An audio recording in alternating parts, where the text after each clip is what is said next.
Hello दोस्तों, स्वागत है आपका अपने यूट्यूब चैनल एमा वर्ल्ड पॉइंट में। आज आपके लिए प्रैक्टिस सेट नंबर 38 लेके आए हैं। देखिए पहला क्वेश्चन क्या है। क्वेश्चन दिया है, भारत में फ्रांसीसियों द्वारा प्रथम व्यापारिक कोठी कहाँ स्थापित की गई थी। तो फ्रांसीसियों ने जो कोठी बनाई थी वो कहाँ स्थापित की थी, तो सूरत में पहली कोठी बनाई थी। कब बनाई थी? ये 1668 में बनाई थी। ठीक है, 1668 में बनाई थी पहली कोठी। और सूरत में ही सबसे पहले किसने बनाई थी? अंग्रेजों ने भी सबसे पहले सूरत में ही बनाई थी। इसके बाद बात करें कोचीन में सबसे पहले किसने बनाई थी, तो जो पुर्तगाली थे, पुर्तगालियों ने सबसे पहले कहाँ बनाई थी? कोचीन में बनाई थी। कब बनाई थी? तो 1502 में बनाई थी। ठीक है, नेक्स्ट क्वेश्चन देखिए, तंजौर के बृहदेश्वर मंदिर का निर्माण किस चोल शासक ने करवाया था? तो किसने बनवाया था? ये राजा चोल ने बनाया था तंजौर का बृहदेश्वर मंदिर। ठीक है, तंजौर का जो बृहदेश्वर मंदिर है वो किसने बनवाया था? राजा चोल ने बनवाया था। नेक्स्ट क्वेश्चन देखिए, बादल किस मंडल में अवस्थित होते हैं, यानी बादल किस मंडल में बनते हैं? तो क्षोभ मंडल में बनते हैं बादल। यानी जितनी भी मौसम संबंधी घटनाएं होती हैं, मौसम संबंधी घटनाएं वो किस मंडल में होती हैं? तो वो क्षोभ मंडल में ही होती हैं। जैसे कि मान लीजिए बारिश है, और बारिश, आंधी है, तूफान, ये सब किस में आएंगे? तो ये आंधी, तूफान, बारिश, ओले वगैरह ये सब किस में पड़ेंगे? ये सब के सब क्षोभ मंडल में ही पड़ेंगे। इसके अलावा बात करेंगे जो सबसे निचली परत कौन सी है, तो सबसे निचली परत कौन सी है? सबसे निचली परत भी आपकी कौन सी है? तो क्षोभ मंडल ही है। इसके अलावा बात करेंगे आयन समता मंडल की, तो जो आपकी ओजोन परत है, ओजोन परत वो किस मंडल में पाई जाती है? तो समता मंडल में ही पाई जाती है। इसके अलावा जो वायुयान होते हैं, जो एरोप्लेन होते हैं, वो किस मंडल में उड़ाए जाते हैं? तो समता मंडल में ही उड़ाए जाते हैं। अगला क्वेश्चन देखिए आप, स्वतंत्र भारत के पहले मंत्रिमंडल में सूचना एवं प्रसारण मंत्री कौन थे? तो सूचना एवं प्रसारण मंत्री कौन थे? तो सरदार वल्लभ भाई पटेल थे। ये आपके गृह मंत्री भी थे। ठीक है, इसके अलावा बात करें मौलाना अबुल कलाम आजाद कौन थे? तो ये पहले शिक्षा मंत्री थे। ठीक है, इसके अलावा जॉन मथाई आपके रेल एवं परिवहन मंत्री थे, रेल एवं परिवहन मंत्री थे। और श्यामा प्रसाद कौन थे? तो ये आपके सामाजिक नेता थे। ठीक है, ये कौन थे? तो सोशल एक्टिविस्ट थे। ठीक है, नेक्स्ट क्वेश्चन देखिए, यूआरएल का विस्तारित रूप क्या है? तो यूआरएल का विस्तारित रूप क्या होता है? Uniform resource locator. Uniform resource locator होता है यूआरएल की फुल फॉर्म। पहला क्वेश्चन देखिए, फिडे किस खेल से संबंधित है? तो फिडे का जो संबंध है वो किस खेल से है? तो शतरंज से संबंधित है। और शतरंज खेल की शुरुआत किस देश से हुई? तो अपने भारत देश से ही शतरंज खेल की शुरुआत हुई थी। अर्जुन पुरस्कार कब से प्रारंभ हुए? तो अर्जुन पुरस्कार कब से प्रारंभ हुए? तो 1961 से अर्जुन पुरस्कार की शुरुआत हुई। अर्जुन पुरस्कार किस क्षेत्र में दिए जाते हैं? तो ये खेल के क्षेत्र में दिए जाते हैं। खेल के क्षेत्र में ये अर्जुन पुरस्कार दिए जाते हैं। एक्वाकल्चर का संबंध किससे है, किसके उत्पादन से है? तो एक्वाकल्चर का जो संबंध है वो आपका मत्स्य के यानी मछली के उत्पादन से है। ठीक है, मछली के उत्पादन का संबंध किससे है? तो एक्वाकल्चर से। बात करें अंगूर का उत्पादन का संबंध किससे है? तो विटीकल्चर कहलाता है, विटीकल्चर। और रेशम का उत्पादन क्या कहलाता है? तो सेरीकल्चर। ठीक है, नेक्स्ट क्वेश्चन देखिए, भारतीय नौसेना के पास कौन सा वायुयान वाहक है? तो कौन सा है? तो आईएनएस विराट है और आईएनएस विक्रांत भी है। ठीक है, दोनों क्या है? वायुयान वाहक है। सबसे छोटा महासागर कौन सा है? तो देखिए सबसे छोटा महासागर कौन सा है? तो आर्कटिक जो महासागर है वो सबसे छोटा है, सबसे छोटा है।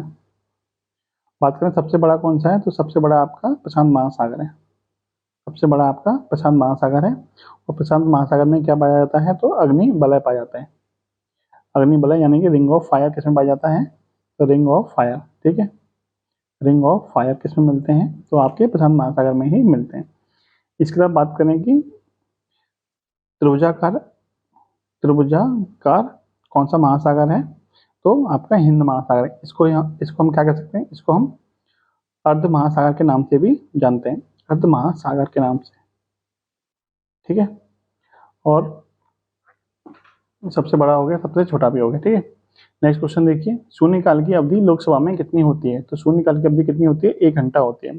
कितने बजे से कितने बजे तक होती है? तो 12 बजे से लेके 1 बजे तक होती है। ठीक है, 12 बजे से 1 बजे तक होती है। ये शून्यकाल है, इसकी शुरुआत कहाँ से हुई है? तो इसकी शुरुआत आपके भारतीय संसद से ही हुई है। ठीक है, भारतीय संसद की ही देन है ये शून्यकाल, भारतीय संसद की ही देन है ये आपका शून्य का। अगला क्वेश्चन देखिए, यदि किसी कारणवश राष्ट्रपति का पद खाली होता है तो राष्ट्रपति के कार्य को कौन संपादित करता है?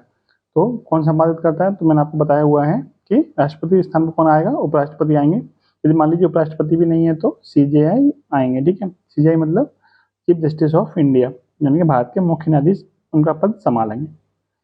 नेक्स्ट क्वेश्चन, अंतर्राष्ट्रीय रेड क्रॉस का मुख्यालय कहाँ स्थित है? तो अंतर्राष्ट्रीय रेड क्रॉस का मुख्यालय आपका जिनेवा में है। जबकि यूनेस्को का मुख्यालय कहाँ है? तो यूनेस्को का मुख्यालय आपका पेरिस में है। और FAO यानी फूड एंड एग्रीकल्चर ऑर्गेनाइजेशन का मुख्यालय कहाँ है? तो रोम में है। और ओपेक का मुख्यालय कहाँ है? तो ओपेक का मुख्यालय आपका वियना में पड़ता है। गोखले माई पॉलिटिकल गुरु पुस्तक किसने लिखी है? तो देखिए, जो महात्मा गांधी थे, महात्मा गांधी के जो राजनीतिक गुरु थे वो कौन थे? राजनीतिक गुरु वो आपके वो थे आपके गोपाल कृष्ण गोखले। ठीक है, गोपाल कृष्ण गोखले, तो उन्हीं के ऊपर लिखी गई है ये पुस्तक। ठीक है, किसने लिखी है? तो महात्मा गांधी ने लिखी है। तो महात्मा गांधी के जो राजनीतिक गुरु थे वो कौन थे? तो गोपाल कृष्ण गोखले थे। उन्हीं के ऊपर पुस्तक लिखी गई है, Gokhale my political Guru. Next question देखिए, नेक्स्ट क्वेश्चन क्या है? यामिनी कृष्णमूर्ति किसकी कुशल नृत्यांगना है?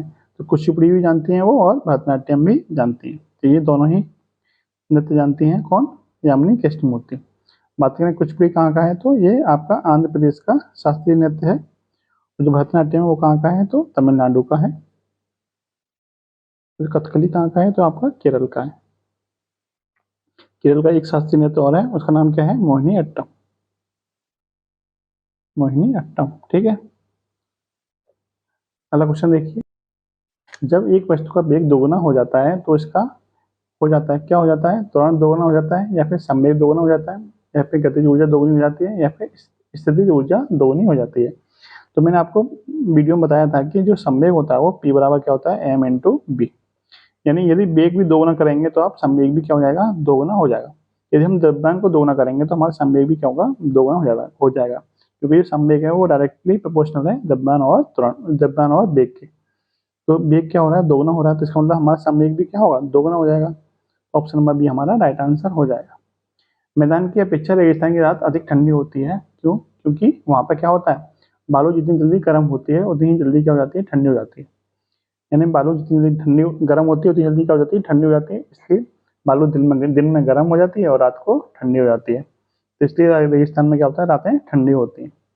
नेक्स्ट क्वेश्चन देखिए, एक जहाज नदी से समुद्र में पहुंचता है तब क्या होता है? तो देखिए, जब जहाज नदी से समुद्र में पहुंचता है तो उसका तल क्या हो जाता है? थोड़ा ऊपर उठ जाता है। क्यों उठ जाता है? क्योंकि जो समुद्र का जो जल का घनत्व होता है वो नदी के जल के घनत्व से अधिक होता है। इसलिए वो क्या करता है? जहाज को थोड़ा ऊपर की ओर ढकेल देता है। तो वो जहाज क्या हो जाता है? थोड़ा ऊपर की ओर उठ जाता है। सूखा बालू चमकीला क्यों दिखाई देता है जबकि गीला बालू द्युतिहीन होता है? क्या कारण होता है चमकीला दिखने का? तो इसका कारण होता है, इसका कारण होता है परावर्तन। यानी परावर्तन कारण क्या होता है? वो हमें चमकीला दिखाई देता है सूखा बालू। अगला क्वेश्चन देखिए, सबसे कम तरंगदैर्घ्य वाला प्रकाश कौन सा है? तो सबसे कम तरंगदैर्घ्य कौन सी होती है? तो बैंगनी रंग की सबसे कम तरंगदैर्घ्य होती है। और सबसे ज्यादा किसकी होती है? तो सबसे ज्यादा होती है लाल रंग की। ठीक है, नेक्स्ट क्वेश्चन देखिए, निम्न में से कौन सा आवेश रहित कण है? यानी किस पे आवेश नहीं होता है? तो न्यूट्रॉन पे आवेश नहीं होता है, जबकि प्रोटॉन पे पॉजिटिव आवेश होता है। ठीक है, क्लोरोफॉर्म बनाने के लिए निम्नलिखित में से क्या उपयोग में लाया जाता है? तो क्लोरोफॉर्म किससे बनता है? तो मीथेन से बनता है क्लोरोफॉर्म। इसकी अभिक्रिया क्या है? अभिक्रिया भी नोट कर लीजिए। देखिए अभिक्रिया क्या है इसकी? तो देखिए, क्लोरोफॉर्म बनता किससे है? मीथेन से बनता है। मीथेन का फॉर्मूला क्या होता है? CH4। जब CH4 की क्रिया हम किससे करते हैं? क्लोरीन से करते हैं, Cl2, यानी TriCl2। तो ये किसके बराबर होता है? तो ये बन जाता है आपका CHCl3 प्लस के TriHCl। ठीक है, तो आपका क्या बन जाता है? इसको बोलते हैं क्लोरोफॉर्म। ये क्या बनता है आपका? क्लोरोफॉर्म। ठीक है, और ये क्या करता है? ये बेहोश करने के लिए काम आता है। क्लोरोफॉर्म क्या करता है? बेहोश करने के लिए काम आता है। नेक्स्ट क्वेश्चन देखिए, द्रव सोना के नाम से क्या जाना जाता है? तो द्रव सोना के नाम से पेट्रोलियम को जानते हैं। मनुष्य 1 मिनट में कितनी बार सांस लेता है? देखिए, इस क्वेश्चन का जो सही आंसर होना चाहिए वो होना चाहिए आपका 16 से 18 बार। 16 से 18 बार सांस लेता है। ठीक है, मनुष्य 1 मिनट में कितनी बार सांस लेता है? तो 16 से 18 बार सांस लेता है। लेकिन यदि आपसे पूछा जाता है कि मनुष्य 1 मिनट में मनुष्य का जो दिल है वो कितनी बार धड़कता है, तो वो धड़कता है 70 से 72 बार। यदि धड़कन की बात की जाए तो उसका राइट आंसर हो जाएगा 70 से 72 बार। लेकिन आपसे पूछा गया है सांस कितनी बार लेता है, तो सांस लेता है 16 से 18 बार। जबकि जो बच्चा होता है वो 30 से 40 बार सांस लेता है। मनुष्य की बात चल रही है तो 16 से 18 बार आएगा। अब धड़कन की बात करेंगे, जो धड़कन कितनी बार धड़कती है 1 मिनट में, तो 70 से 72 बार धड़कती है। नेक्स्ट क्वेश्चन देखिए, निम्नलिखित में से कौन सबसे भारी धातु है? इन सब में भारी धातु कौन है? तो यूरेनियम 235 आपकी सबसे भारी धातु है। नेक्स्ट क्वेश्चन देखते हैं, निम्न में से कौन सा रोग एक मनुष्य से दूसरे मनुष्य में सीधे नहीं फैलता है? तो जो आपका टेटनेस होता है वो एक मनुष्य से दूसरे मनुष्य में सीधे नहीं फैलता है। ये आपका किससे फैलता है? तो जंग लगे लोहे से फैलता है, जंग लगे लोहे से। ठीक है। नेक्स्ट क्वेश्चन देखिए, निम्न में कौन सी बीमारी टीकाकरण द्वारा नियंत्रित नहीं की जा सकती है? तो देखिए, जो आपका डायबिटीज होता है वो टीका के द्वारा कंट्रोल में नहीं लिया जा सकता है। बाकी ये सारी बीमारियां आपकी टीका, इनका बीमारियों का टीका लगता है। जैसे पोलियो का टीका लगता है, वैसे इनका भी टीका लगता है। अगला क्वेश्चन देखिए, मानव शरीर में सबसे प्रचुर मात्रा में पाया जाने वाला तत्व कौन सा है? मानव शरीर में सबसे ज्यादा कौन सा तत्व पाया जाता है? तो ऑक्सीजन आपका पाया जाता है। सेरिब्रम किससे संबंधित है? तो सेरिब्रम का जो संबंध है वो कैसे है? मनुष्य से, सॉरी मनुष्य से नहीं, मस्तिष्क से। ठीक है, सेरिब्रम का संबंध किससे है? तो मस्तिष्क से इसका संबंध है। और जो मस्तिष्क का सबसे बड़ा भाग होता है, सबसे बड़ा भाग वो कौन सा होता है? तो आपका सेरिब्रम ही होता है। तो इसका काम क्या होता है? इसका काम होता है याददाश्त बनाए रखने में, ठीक है, ज्ञान अर्जित करने में इसका काम होता है। याददाश्त हो गई, ज्ञान हो गया, और आपका चिंतन हो गया, इच्छा शक्ति हो गई, ये सब किसके काम आते हैं? तो इसका काम है सेरिब्रम का, यानी कि स्मृति वगैरह ये सब किसका काम है? चिंतन, ये सब सेरिब्रम के ही काम है। नेक्स्ट क्वेश्चन देखिए, बायोलॉजी शब्द का प्रयोग सबसे पहले किसने किया था? तो इसका राइट आंसर हो जाएगा आपका लैमार्क। लैमार्क ने सबसे पहले बायोलॉजी शब्द का प्रयोग किया था। जबकि बायोलॉजी के जनक किसको बोलते हैं? तो जीव विज्ञान के जनक अरस्तु को बोला जाता है। जीव विज्ञान के जनक कौन है? तो अरस्तु जीव विज्ञान के जनक हैं। देखिए, फ्यूज, फाउंड और फिट के प्रतीक में निम्न में से कौन सा उपसर्ग जोड़ा जाए, जोड़ने पर एक अर्थपूर्ण शब्द बनेगा? उपसर्ग का मतलब पहले इनके आगे जोड़ना है, इनके आगे जोड़ना है। तो री जोड़ें कि प्री जोड़ें, या फिर प्रो, या फिर पॉट। तो इसमें क्या ऐसा क्या जोड़ देंगे? चार तीनों ही जो शब्द हैं वो आपके अर्थपूर्ण बन जाए। तो हम आपको किसमें क्या जोड़ेंगे? इसमें प्रो जोड़ देंगे। प्रो जोड़ेंगे तो क्या बन जाएगा? प्रोफ्यूज बन जाएगा, ये प्रोफाउंड बन जाएगा, और ये आपका प्रॉफिट बन जाएगा।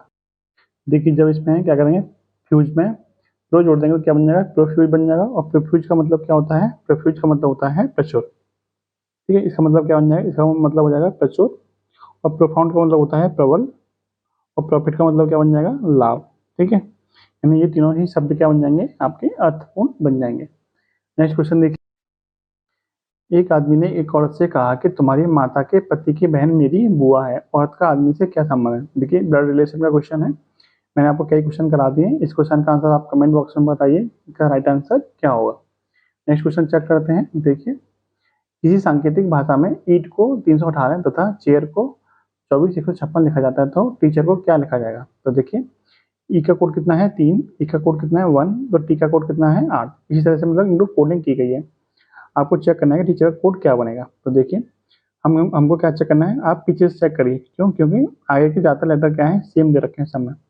पीछे से भी सब में क्या है? लास्ट का लेटर क्या है? सेम है। तो सेकंड लास्ट लेटर चेक कर लेते हैं। ई का कोड क्या है? ई का कोड यहाँ से क्या मिला था हमें? 3, यानी कि लास्ट से सेकंड नंबर हमारा 3 आना चाहिए, जो किसमें है? इसमें है और इसमें है। ये दोनों आंसर हमारे नहीं हो सकते। अब देखिए, 3 से पहले यहाँ पे 4 है, यहाँ पे भी 4 है, यहाँ 4 से पहले 1 है, और यहाँ पे 2 है। इसका मतलब हम शुरू का चौथा लेटर चेक कर लेते हैं, उससे हमें कंफर्म हो जाएगा हमारा आंसर कौन सा होगा। चौथा लेटर कौन सा है? 1 2 3 4, सी। सी का कोड क्या है? सी का कोड यहाँ चेक कर लीजिए। सी का कोड यहाँ से क्या मिल जाएगा आपको? 2, यानी हमारा चौथे नंबर पे क्या आना चाहिए? 2 आना चाहिए, जो कि इसमें है, और इसमें 1 दे रखा है, तो ये हमारा आंसर नहीं होगा, ये हमारा आंसर हो जाएगा। ऑप्शन नंबर सी हमारा राइट आंसर हो जाएगा।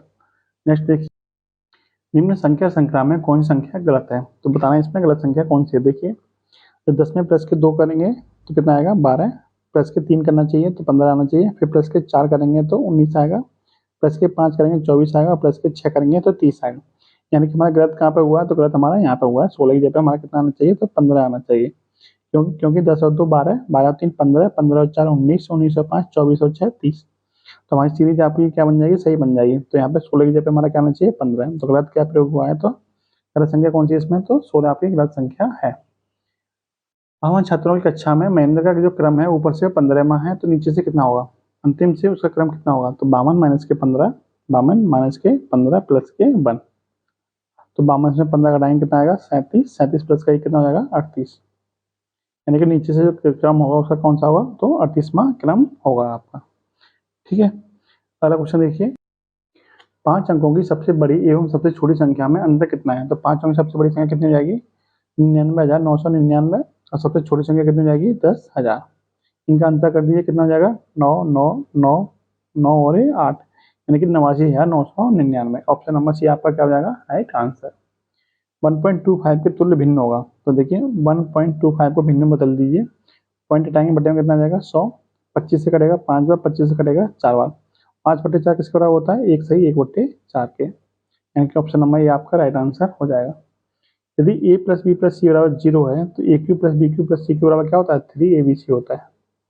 ठीक है, तो आपका राइट आंसर हो जाएगा ऑप्शन नंबर डी, 3abc। कैसे होता है ये आपको मैंने पिछले प्रैक्टिस सेट में समझा रखा है। नेक्स्ट क्वेश्चन, वृत्त की परिधि होती है, तो वृत्त की परिधि कितनी होती है, 2πr होती है। ठीक है, 2πr, इसको हम लिख सकते हैं पाई गुणा 2r, और 2r क्या होता है, व्यास के बराबर होता है, यानी 2 गुणा त्रिज्या क्या होती है, व्यास के बराबर। तो इसको हम लिख सकते हैं पाई गुणा डी। डी किसको दर्शाता है, व्यास को दर्शाता है। तो इसका मतलब 2πr भी होती है वृत्त की परिधि, और पाई इंटू डी भी होती है। इसका मतलब पाई डी भी हो जाएगा और 2πr भी हो जाएगा। तो आपके दोनों ऑप्शन हो जाएंगे राइट आंसर। एक घन की भुजा 3 मीटर है, तो घन का विकर्ण कितना होता है, घन का विकर्ण होता है भुजा √3, भुजा इंटू √3। तो यानी कि 3√3 आपका क्या हो जाएगा, राइट आंसर। क्योंकि भुजा कितनी है, 3 है, तो 3√3 क्या हो जाएगा आपका राइट आंसर। साइन थीटा किसके बराबर होता है, तो 1 minus cos square theta under में किसके बराबर होता है, तो आपका साइन थीटा के बराबर ही होता है। ठीक है, जबकि ये साइन थीटा के बराबर नहीं होता है, ये भी साइन थीटा के बराबर नहीं होता है। तो एक ही ऑप्शन है जो आपका साइन थीटा के बराबर होता है। क्यों होता है, क्योंकि आपने एक प्रमेय पढ़ी होगी, साइन स्क्वायर थीटा प्लस के कॉस स्क्वायर थीटा बराबर 1। यहाँ से इधर जाएगा, ये 1 माइनस के कॉस स्क्वायर थीटा हो जाएगा, और साइन थीटा वहाँ पे अंडर में आ जाएगा, यानी यही बन जाएगा आपका फॉर्मूला। नेक्स्ट क्वेश्चन देखिए, 7428 गुणा 3/4 गुणा 2/3 गुणा क्वेश्चन मार्क, तो 619 बराबर में है। क्वेश्चन मार्क के स्थान पर क्या आएगा, तो हमने यहाँ मान लिया क्वेश्चन मार्क के स्थान पर हमारा x आएगा। ठीक है, अब इसको सॉल्व कर लेंगे, x की वैल्यू निकाल लेंगे। देखिए 2 से कटेगा आपका 2 बार, 3 से कटेगा आपका 3 बार, और देखिए 3 2 दूनी 2 तिया 6, और 6 से काटेंगे कितना कटेगा, 6 एकम 6, 6 दूनी 12, 6 तिया 18, 4 बचे और 6 अट्ठे 48। ठीक है, तो यहाँ से हमें x बराबर मिल जाएगा, x बराबर 619 बटे में 1238। ठीक है, 1238। तो 619 दूनी कितना होता है, 1238 ही होता है। तो 6 एक बार कटेगा ये, और ये कटेगा 2 बार, यानी आपका आंसर कितना जाएगा, 1/2। ऑप्शन नंबर ये आपका राइट आंसर हो जाएगा। नेक्स्ट क्वेश्चन, यदि द्विघात समीकरण के मूलों का योग 5 है और गुणनफल कितना है, 6 है वो, तो वह द्विघात समीकरण होगा। क्या होगा समीकरण, देखिए देखिए ये फॉर्मूला होता है द्विघात समीकरण का। क्या होता है, x² माइनस के मूलों का योग गुणा x प्लस मूलों का गुणनफल बराबर 0। तो देखिए x² माइनस के मूलों का योग कितना दे रखा है, मूलों का योग दे रखा है 5 गुणा x प्लस के मूलों का गुणनफल कितना दे रखा है, 6।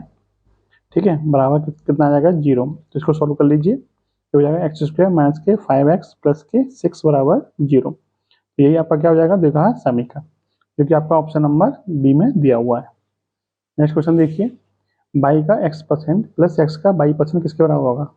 इसको लिख सकते हैं हम बाई गुणा x बटे में 100 प्लस x का बाई% हो जाएगा x गुणा बाई बटे में 100। ये दोनों ही सेम है, तो ये हो जाएगा आपका 2x बाई बटे में 100। 2 से कटेगा आपका 50 बार, तो ये हो जाएगा आपका x बाई बटे में 50, जो कि आपका ऑप्शन नंबर सी में दिया हुआ है। नेक्स्ट क्वेश्चन देखिए, 1 रुपये में 5 नींबू खरीदकर उसे किस भाव से बेचा जाए कि 25% का लाभ हो। यानी कि 5 नींबू कितने रुपए में खरीदे हैं, 5 नींबू खरीदे हैं 1 रुपये में, तो 1 नींबू कितने में खरीदेगा, तो 1/5 में, और 25% लाभ पे बेचा जा रहा है, तो इसका डायरेक्ट कितना निकाल लीजिए, 125% निकाल दीजिए। देखिए 5 से कटेगा आपका ये 25 बार, और 25 से कटेगा आपका ये 4 बार, यानी ये हो जाएगा आपका 1/4। 1/4 का मतलब ये हुआ कि 4 नींबू कितने रुपए में खरीदे, सॉरी 4 नींबू कितने रुपए में बेचे हैं, 1 रुपये में बेचे हैं, यानी 4 नींबू प्रति रुपया आपका राइट आंसर हो जाएगा। अगला क्वेश्चन, 24 छात्रों और 2 अध्यापकों की औसत आयु कितनी है, 16 वर्ष है।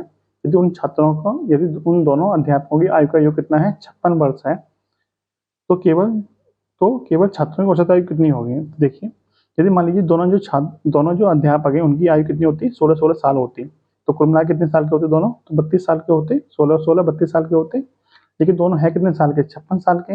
इसका मतलब कितने साल एक्स्ट्रा लेके गए, तो ये 56 माइनस के 32 यानी कि 24 साल आपके एक्स्ट्रा ले गए। अब ये 24 साल किस में बटेंगे, बाकी छात्रों में बटेंगे।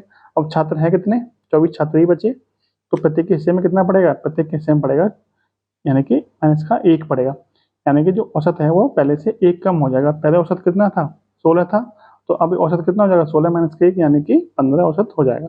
ऑप्शन नंबर सी आपका राइट आंसर हो जाएगा। नेक्स्ट क्वेश्चन देखिए, ये देखिए सिंप्लीफिकेशन का सिंपल क्वेश्चन है, आप आराम से करिए और इसका आंसर कमेंट बॉक्स में बता दीजिए।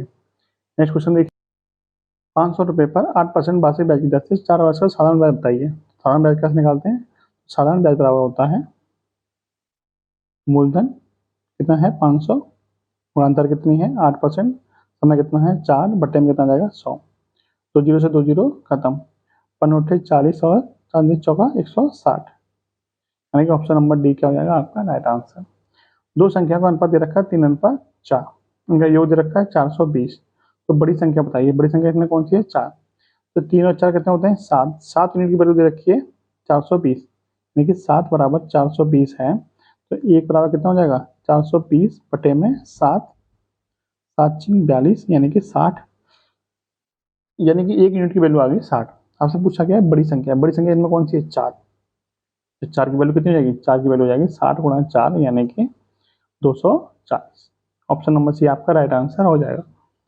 लास्ट क्वेश्चन है आज का, देखिए क्वेश्चन क्या है, एक तैराकी धारा की दिशा में जो चाल है वो 9 किलोमीटर है और धारा की विपरीत दिशा में चाल है वो कितनी है 6 किलोमीटर है, तो तैराकी चाल बताइए।